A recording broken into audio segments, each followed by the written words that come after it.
Amados irmãos e amadas irmãs, continuemos nossa peregrinação por essa terceira parte do estudo sobre as 9 bem-aventuranças que formam, como já sabemos, o cerne do assim chamado Sermão do Monte.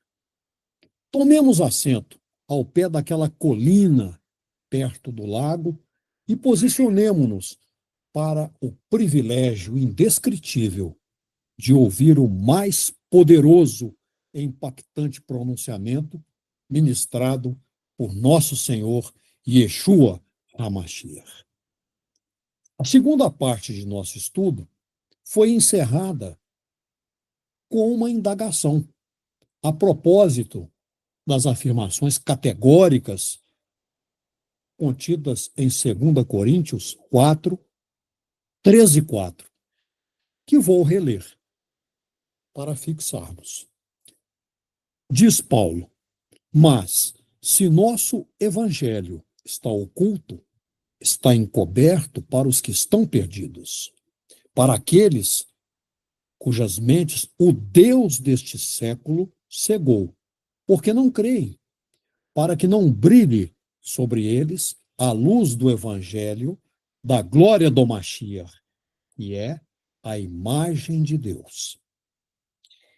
Deixei no ar a pergunta: ou algo parecido. O que se destaca nesses versos poderosos, vibrantes do apóstolo Paulo, carregados de advertência e de conclamação?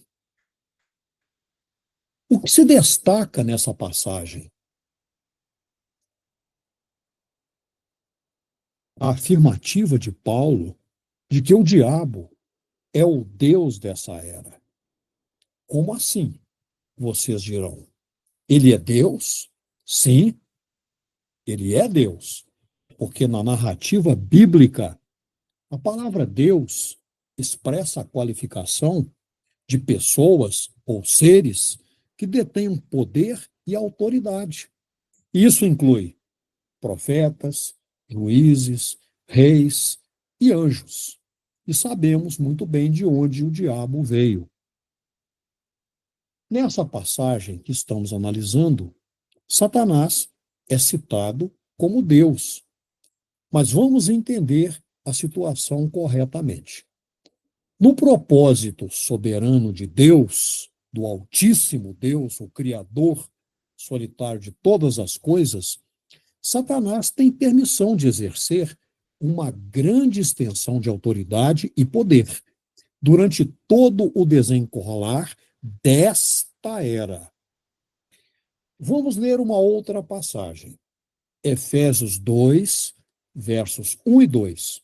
Lá, lemos o seguinte: e também vós estáveis mortos em vossos pecados e em vossas transgressões, em que anteriormente tivestes andado de acordo com o secularismo deste mundo e de acordo com a vontade do líder da autoridade do ar. E esse espírito incita os filhos sem obediência. Esse cenário, descrito pelo apóstolo Paulo, só é possível neste mundo, nesta era, porque o Altíssimo e Soberano Deus permitiu que Satanás, aqui referido como Deus, atue como instrumento de sua soberana justiça, exercendo essa influência perversa nesta era que está próxima de acabar. Pergunto-lhes: de onde vem o mal, o ódio, o engano, a contenda, o conflito, o pecado, a miséria, a dor, o sofrimento e a morte? Que são características marcantes desta era em que vivemos. Certamente, a maioria responderá: procedem do diabo. Pergunto em sequência: mas e o livre-arbítrio, como fica? Quando apontamos Satanás como a fonte da maldade, Isso não exime as pessoas da responsabilidade por sua própria má conduta.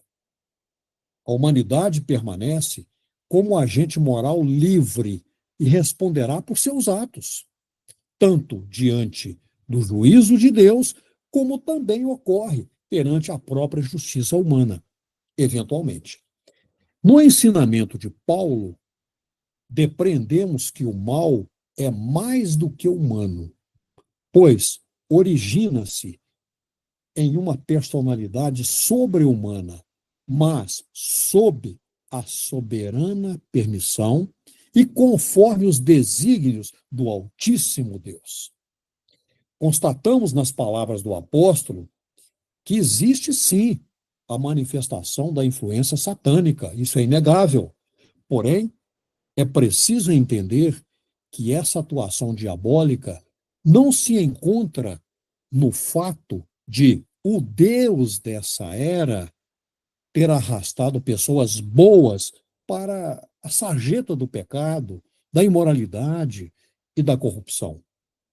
No caso dessa gente, o Deus desta era cegou seu entendimento, como disse Paulo, para que não vejam a luz da Bessorá, ou evangelho da glória do Mashiach.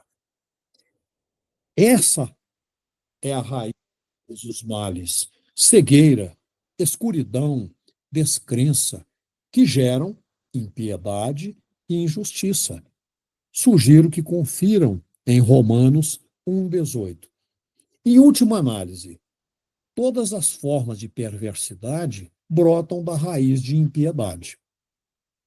Nunca nos esqueçamos de que nós, seres humanos, somos criaturas de Deus e nossa principal responsabilidade é adorar o Criador e obedecer-lhe de modo absoluto, pleno, sem murmuração, sem reticências, sem aspas, fazendo ou procurando fazer somente sua vontade em todos os momentos que permanecermos nesta terra.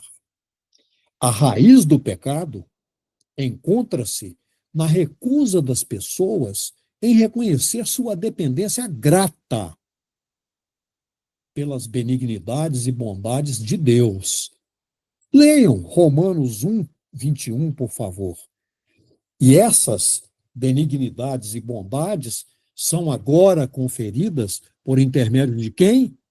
Do Mashiach, de nosso Senhor Yeshua HaMashiach.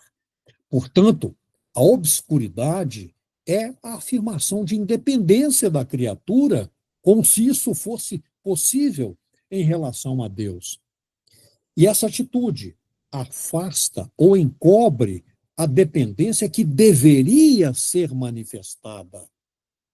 Quando Paulo classifica o diabo como Deus desta era, isso não sugere, nem de longe insinua, que Deus foi afrontado e destronado, nem que sua mão foi removida do controle de sua criação. Não foi revogada, e jamais será, a verdade eterna, declarada em Salmos 103:19. Iá estabeleceu o seu trono nos céus e domina como rei sobre tudo o que existe. Mesmo quando o mal é o mais forte na terra, ou parece sê-lo, mesmo quando o povo de Deus, nós, somos mais violentamente atacados por Satanás, o sempiterno Deus ainda é, porque nunca deixou de ser, o Rei das Nações, ou, na melhor tradução, Rei da Eternidade.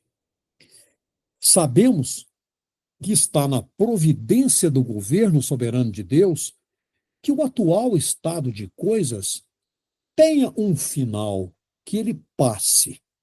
Entretanto, é fundamental para nosso entendimento do reino de Deus, porque é sobre isso que estamos ainda falando, que reconheçamos o ensino bíblico de que esta era está em rebelião aberta afrontosa contra o governo de Deus.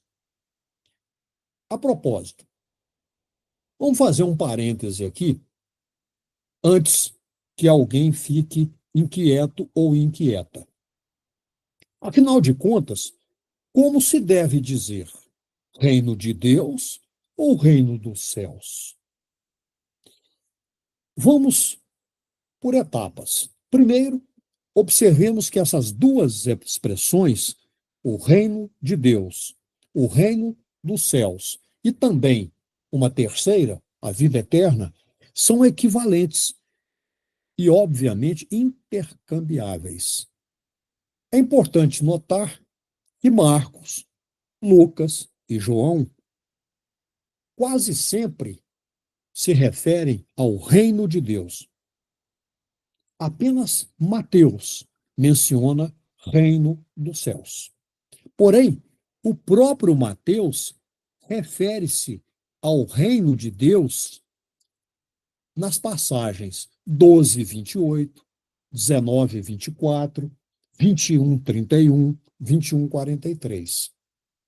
Pergunto, qual é a razão dessa aparente divergência? Devemos explicar a diferença entre as duas expressões com base na linguística, em peculiaridades de duas línguas. A frase reino dos céus é a forma semita e reino de Deus é a forma grega para o mesmo significado. Nosso Senhor Yeshua ensinava em aramaico, língua muito semelhante ao hebraico, portanto semita, ao passo que a Brita Hadashah, ou Novo Testamento, ainda que escrita em aramaico e ou hebraico, foi amplamente traduzida em manuscritos antigos para o idioma grego. Isso foi autorizado por Deus. Lembremos que nosso Senhor Yeshua proclamou preferencial e predominantemente aos judeus. Por isso, é praticamente certo que ele, ao ensinar judeus, falasse reino dos céus, expressão judaica natural de uso comum, sendo que podemos encontrar sobre isso extensa evidência, inclusive na literatura rabínica judaica. Mas, fechemos o parêntese e continuemos.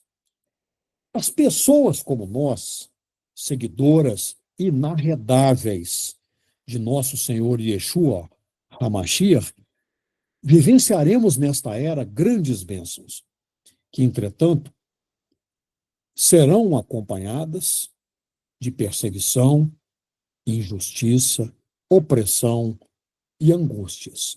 Mas na era vindoura, nos qualificaremos para receber vida eterna, conforme registrado em Marcos 10:30. Ao realizarmos uma análise comparativa de passagens bíblicas alusivas ao tema, constatamos que as expressões vida eterna, reino dos céus, reino de Deus, salvação, era vindoura, estão interligadas. Por quê? Porque constituem a promessa, a gloriosa, bendita promessa de futuro para as pessoas que nesta era se tornam genuínas discípulas do Mashiach. Aqui, só podemos dizer que temos convicção de que a Escritura ensina que antes da consumação final do propósito redentor de Deus, a Terra vivenciará um período extenso de governo glorioso de nosso Senhor Yeshua, coadjuvado por quem? Por sua congregação fiel, pelo seu povo, que é o povo de Deus. Depois desse governo milenar, virá, sim, a era vindoura, a era da soberania direta do Pai Celestial, do próprio Criador, na qual o Mashiach entrega a titularidade do reino ao Pai e se torna súdito dele. Leia-se 1 Coríntios 15, 24. Para que ele, Altíssimo Deus, seja tudo em todos e todas.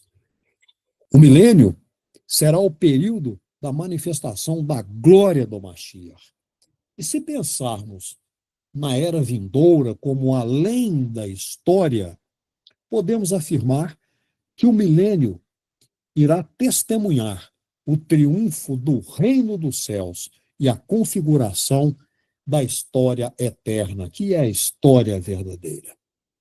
Mas vou abrir outro parêntese. Muitos por aí afirmam que um reino milenar do Mashiach não tem lugar na estrutura profética. Respondo, será? Da perspectiva do Tanar, ou Antigo Testamento, não se vê a especificação da era da congregação messiânica. Deus age no presente na realização de seu propósito redentor para Israel e agirá no futuro, usando palavras referenciais para nós, para consumar seu propósito, quando seu reino dominará toda a terra. Na verdade, há profecias, como Isaías 53 e Zacarias 9, principalmente versos 9 e 10, que descrevem a vinda de um personagem messiânico em sofrimento e humildade, e outras profecias que descrevem um rei vitorioso de descendência davídica. Isaías 9, 11. Bem como, em Daniel 7, observamos a profecia da vinda de um filho do homem celestial. Mas o Tanar, ou Antigo Testamento, não relaciona essas várias profecias umas com as outras, nem do ponto de vista teológico e nem cronologicamente. Mas o Altíssimo Deus, no fim, agirá para redimir seu povo. E diferentes profetas descrevem essa redenção escatológica, final, em termos distintos. O Tanar, ou Antigo Testamento, não faz nenhum esforço para sintetizar as profecias. E da perspectiva profética, o empenho para decidir quais profecias se aplicam à chamada era da congregação messiânica na era do milênio e a era vindoura, ignora-se esse fato básico. Da perspectiva da Brita Hadashah, ou Novo Testamento, o ato final, chamado escatológico de Deus, em geral, é visto como um único dia que introduzirá a era vindoura. No entanto, o Apocalipse, as revelações escritas por João, bem como 1 Coríntios 15, 20 a 28, indicam que ainda existirão dois estágios finais, ou escatológicos, no cumprimento do propósito divino e estabelecimento do reino dos céus, ou reino de Deus. A transição da era atual, desta era, para a era vindoura, que está por vir, não ocorrerá em um único grande evento, por ocasião da segunda vinda do Mashiach. Estudando atentamente as Escrituras Sagradas, constatamos que a era vindoura será introduzida pela primeira ressurreição dos mortos e destituição e aprisionamento do Deus dessa era, ou seja, do diabo. Ao observarmos Apocalipse 20, percebemos que haverá dois estágios relacionados com a ressurreição dos mortos e a derrota de Satanás. A saber, há uma ressurreição no início do milênio, chamada de primeira ou melhor, ressurreição, descrita em Apocalipse 20, versos 4 e 5, e uma segunda ressurreição, no final do reino milenar de nosso Senhor Yeshua HaMashiach, descrito em Apocalipse 20, versos 12 e 13. Além do mais, constatamos que há estágios na vitória sobre o diabo e todas as suas hostes malignas. No começo do milênio, logo após a chegada triunfal, gloriosa, indescritível de nosso Senhor Yeshua HaMashiach, o diabo é lançado no abismo e acorrentado por 1000 anos, como está descrito em Apocalipse 20, versos 2 e 3. No entanto, no final do milênio, ele será solto para executar de novo suas atividades abomináveis. E embora, pasmem diante disso, embora o Mashiach tenha governado sobre a terra, tenha estado com as pessoas na terra durante 1000 anos, quando solto, o diabo vai encontrar eco em numerosos, muito numerosos corações não regenerados e ainda receptivos aos seus engodos e às suas artimanhas. Pessoas prontas a rebelar-se mais uma vez contra o Altíssimo Deus. Finalmente, então, acontecerá o último conflito, a batalha definitiva, cujo resultado é a completa destruição da maldade, da iniquidade, a aniquilação peremptória de Satanás, que é, metaforicamente falando, lançado no lago de fogo. Um dia conversaremos sobre isso. Pergunto-lhes: é possível relacionar o reino de Deus com nossa época atual? Já vimos que o reino de Deus, às vezes vou falar reino de Deus, às vezes falarei reino dos céus, às vezes era vindoura, porque vocês já entenderam que tudo está correlacionado. Essa expressão reino de Deus pertence à era vindoura, como nós já falamos, e somente nela será realizado em plenitude. Se terminássemos essa conversa aqui e agora, o que aconteceria? Cresceria muito, tomaria vulto dentro de nós a percepção de uma redenção fundamentada exclusivamente em promessa. Desse ponto de vista, a salvação seria apenas para nós uma apólice de seguro. Aí vocês dirão, sem dúvida, seguro é muito importante. Claro, mas é somente uma proteção contra um eventual problema futuro, que as seguradoras chamam de sinistro. Isso não tem valor para a pessoa hoje, a não ser o fornecimento de um sentimento de segurança. Se tudo que tivéssemos na palavra de Deus fosse essa única divisão entre as eras, a partir da volta do Mashiach, a salvação seria unicamente a promessa de libertação no dia do juízo. Se nos lembrarmos de Marcos 10, teremos reforçado que a promessa de vida eterna pertence inteiramente ao futuro, à era vindoura, quando o reino de Deus vier em totalidade, em inteireza.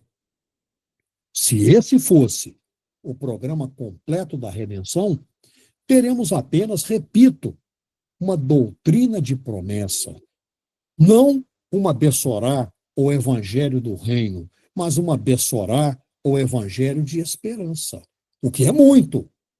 Mas o fato é que há mais uma sobreposição dessas duas eras. Há numerosas afirmações explícitas na Brita Hadashah, ou Novo Testamento, bem como na estrutura básica da chamada teologia da Brita Hadachá, o Novo Testamento como um todo, e nos obrigam a concluir que as bênçãos da era vindoura não permanecem mais exclusivamente no futuro, mas tornaram-se objeto da experiência presente, nesta era, aqui e agora. Amado irmão, quanto a... Amantíssimo, extrapolamos agora 25 minutos.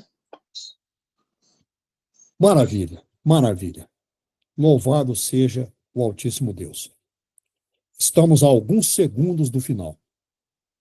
O verso de Hebreus, da carta aos Hebreus 6, 5, fala daqueles que experimentaram os poderes da era que há de vir. Essa era ainda é futuro, sim, mas podemos provar os poderes dela. Algo aconteceu que tornou presente para nós o que pertence ao futuro. Os poderes da era vindoura penetraram nesta era. A despeito do que vivemos, estando inseridos nessa era perversa, e embora Satanás ainda seja o Deus desta era, podemos degustar os poderes da era vindoura. Mas atenção, degustar não é um banquete completo de 7 pratos. Precisamos aguardar a gloriosa consumação e o cumprimento daquilo que apenas estamos provando. Contudo, o sabor que estamos desfrutando é real, é maravilhoso. Na verdade, é mais que uma promessa. É a realização de algo e é também uma poderosa, excelsa experiência. Digo a vocês, provem e vejam como o Senhor Yeshua HaMashiach é bom. Experimentem e acrescento, experimentemos os poderes da era vindoura. Conjunturalmente, paro e digo, amém, amém.